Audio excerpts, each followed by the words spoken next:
Sa video na ito, makikita at malalaman ang mga bayani, kilala, dakila at personalidad na mga Pilipino na may mahalagang kontribusyong nagawa sa kasaysayan ng Pilipinas na isinilang sa buwan ng Agosto. Noong ika-1 ng Agosto taong 1874, isinilang si Pedro Jimenez, isang abogado at politiko na naglingkod bilang kinatawan ng Antique sa kapulungan ng mga kinatawan ng Pilipinas mula ika-16 ng Oktubre taong 1907 hanggang ika-16 ng Oktubre taong 1909.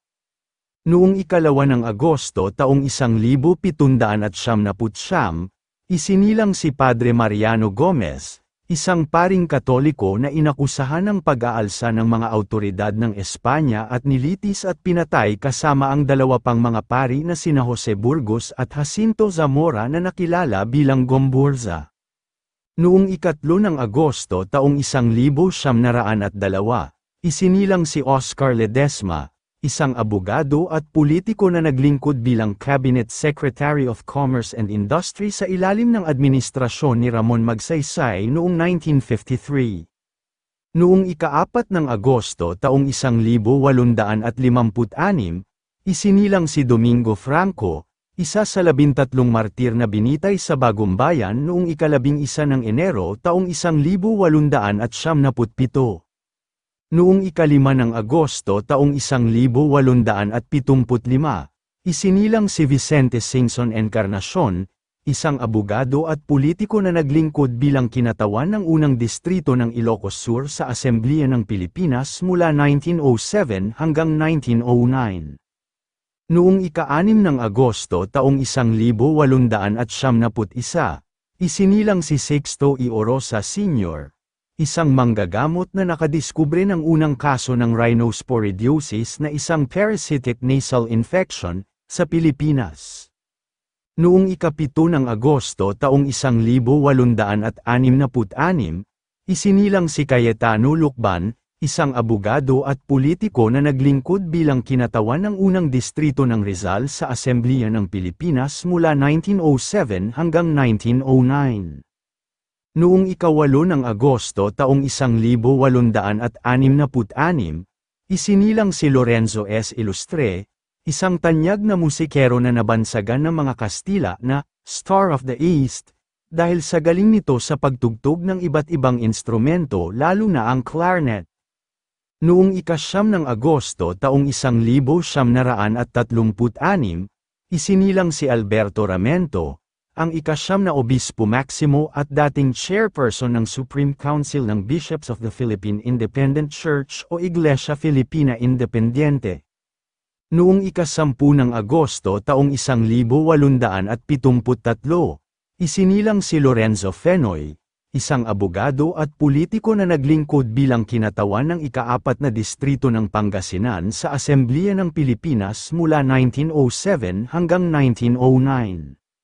Noong ika-11 ng Agosto taong 1853, isinilang si Tiburcio Hilario, ang naging gobernador ng Pampanga mula 1896 hanggang 1898. Noong ika-12 ng Agosto taong 1861, isinilang si Ricardo G. Parras, isa sa mga naging miyembro ng Kongreso ng Malolos at naglingkod bilang gobernador ng Mindoro, Marinduque at Tayabas.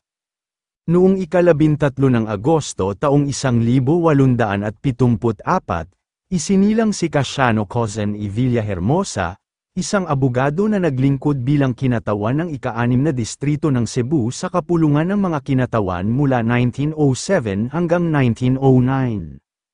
Noong ika-14 ng Agosto taong 1835, isinilang si Padre Jacinto Zamora, isang paring Katoliko na inakusahan ng pag-aalsa ng mga awtoridad ng Espanya at nilitis at pinatay kasama ang dalawa pang mga pari na sina Jose Burgos at Mariano Gomez na nakilala bilang Gomburza. Noong ika-15 ng Agosto taong 1928, isinilang si Leandro B. Locsin, ang itinanghal na pambansang alagad ng sining sa arkitektura noong 1990. Noong ika-13 ng Agosto taong 1843, isinilang si Jose Basa y Enriquez, isa sa mga nakasamang ipinatapon sa isla ng Guam noong ika-16 ng Enero taong 1901. Noong ika-17 ng Agosto taong 1873, isinilang si Lorenzo Zielcita, isa sa mga aide-de-camp ni General Emilio Aguinaldo. Noong ika-18 ng Agosto taong 1860, isinilang si Agapito Concho, isa sa mga pinatay sa Kutang San Felipe sa lungsod ng Cavite noong ika-12 ng Setyembre taong 1876 na nakilala bilang 13 martir ng Cavite. Noong ika-19 ng Agosto taong 1841, isinilang si Luis R. Yanco, isang Pilipinong negosyante na kilala bilang Hari ng Lok Maynila at Ilog Pasig, dahil sa lawak ng kanyang negosyo sa sasakyang pandagat. Noong ika-20 ng Agosto taong 1929, isinilang si Fernando Poe Jr., o Roland Allen Kelly Poe, isa sa mga kilalang Filipino film actors sa Pilipinas at nakilala bilang Hari ng Aksyon. Noong ika-21 ng Agosto taong 1950, isinilang si Luis Liza Araneta Marcos, ang kasalukuyang asawa ng kasalukuyang Pangulo ng Pilipinas na si Ferdinand Marcos Jr. Noong ika-22 ng Agosto taong 1861, isinilang si Timoteo Paez, isang Pilipinong revolusyonaryo at makabayan na nakilala bilang isa sa mga kanang kamay at katulong na tagapagtatag ng La Liga Filipina. Noong ika-23 ng Agosto taong 1848, isinilang si Felipe Buencamino Sr., isa sa nagsulat ng konstitusyon ng revolusyonaryong pamahalaan ng Pilipinas at naglingkod bilang ministro ng Foreign Affairs sa gabinete ni Emilio Aguinaldo. Noong ika-24 ng Agosto taong 1870, isinilang si George B. Vargas, isang abogado at politiko na nagtatag ng Philippine Olympic Committee noong 1911 at naglingkod bilang chairman ng Japanese-sponsored Philippine Executive Commission noong 1942. Noong ika-25 ng Agosto taong 1846, isinilang si Luis Enciso Villarreal, isa sa 13 martir na binitay sa Bagong Bayan noong ika-11 ng Enero taong 1897. Noong ika-26 ng Agosto taong 1908, isinilang si Cardinal Rufino J. Santos, ang ika-29 na Archbishop ng Maynila mula ika-10 ng Pebrero taong 1953 hanggang ika-3 ng Setyembre taong 1973.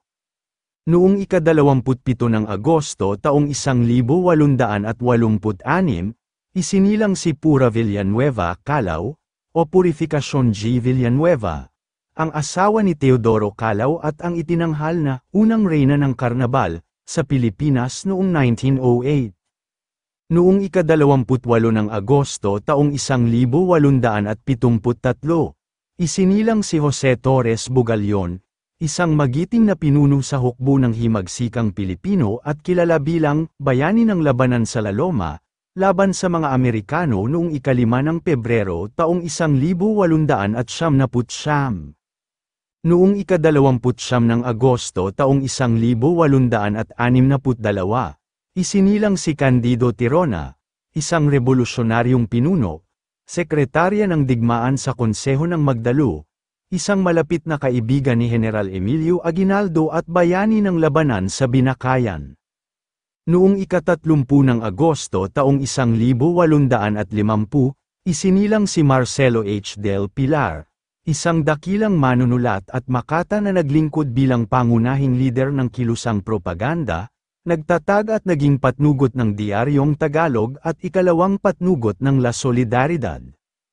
Noong ika-31 ng Agosto taong 1889, isinilang si Ramon Samonte, ang unang gobernador ng lalawigan ng Cavite sa ilalim ng pamahalaang Commonwealth. Kung kayo ay aking tatanungin, Anong masasabi ninyo sa talambuhay na ito? Mag-comment lang. So, ayun lamang ang talambuhay natin ngayong araw, sana ay may natutunan kayo. Huwag na rin kalimutang mag-like at mag-subscribe para maging updated sa mga panibagong video. Maraming salamat po.